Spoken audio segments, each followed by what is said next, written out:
review into patient safety ordered by the Prime Minister after the Mid-Staff's NHS scandal suggests willful neglect or mistreatment of patients should be made a criminal offence. The review was carried out by Professor Don Berwick, a former advisor to President Obama. He wants the NHS to develop a culture of learning, but there's no need for regulation. He says staffing levels should be adequate, with the levels decided locally. And he suggests rare cases, willful neglect and mistreatment should be made a criminal offence. This would be the rare case in which a person in the NHS, a staff member, a clinician, actually engages in behavior that no one else would conceivably engage in, where it really is way beyond the pale. I want to emphasize that would be a very small number of cases, and this is there mainly as a deterrent. Most of the time, most of the staff of the NHS are trying very hard to do the right thing for patients, and we want to support them in learning and growth and development of much better processes of care over time that are safer. That's not going to be done through punishment. It'll be done through learning. The Health Secretary told Sky News he was determined to turn around failing hospitals. A targets culture where there are lots of things imposed from the centre can be very counterproductive. Actually, what you want is a culture that goes right to the most junior people in a hospital, and that's what this report is about. And if we need more staffing, that's one of the issues. We also need more openness, more candour. We need better training. There's a whole range of issues, and we need to tackle all of those. And in the end, for me, the proof of the pudding, what I'm accountable for, is making sure that where there are failures, where there are hospitals in special measures, we turn those round. And that's what I've said that I'm going to do.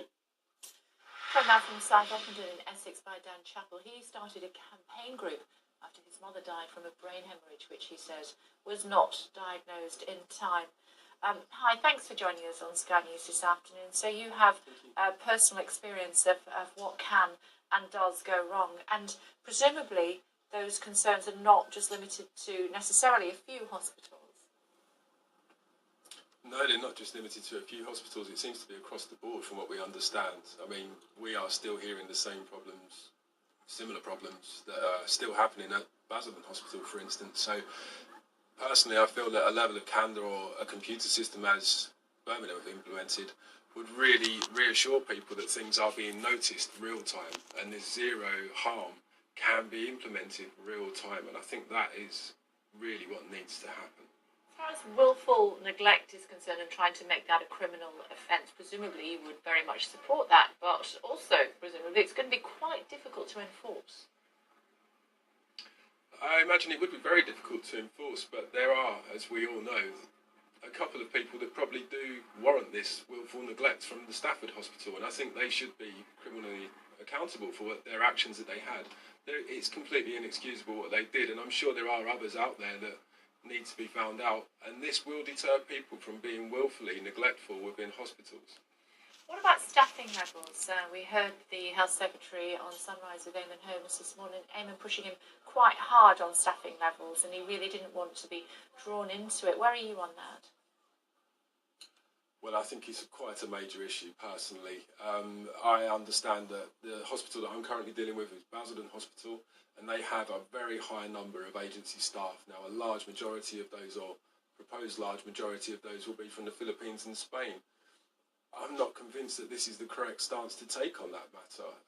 How can you have 2/3 of your staffing levels from another nationality that don't speak the same language? I'm not saying they don't speak the same language, but English isn't their first language, and if in a group of people, I think they will resort to speaking their native language. I don't feel that this is going to reassure the elderly patients, which we are expecting to see a very high influx of over the winter months. I don't think this is going to reassure them. I don't think it's going to reassure us as QD NHS. I just generally don't think it's a very good idea personally. We've seen report after report and disclosure after disclosure and promise after promise. What difference has it made? Well, personally, I think people need to stop bickering about whose fault it was and whose fault it still is.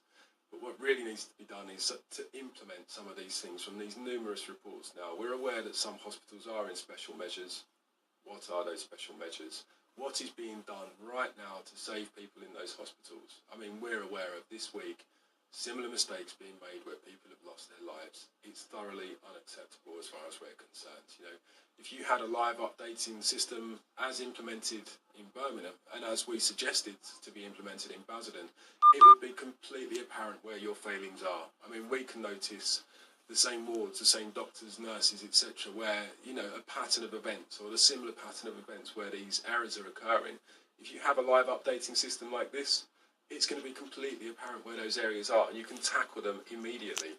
And I think that is where the problem lies, and that is what needs to be done.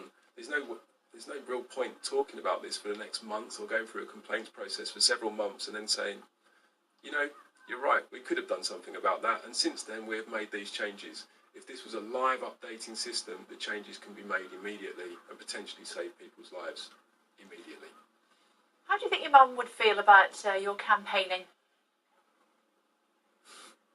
I'd rather not say right now. Okay. Thank you for I think she'll joining. be proud. I bet she would. I Thank bet you. she would. Thank you. Thank you. I'm sure she would be incredibly proud of him. Now, the boss of Amazon, let's talk about him. He's bought the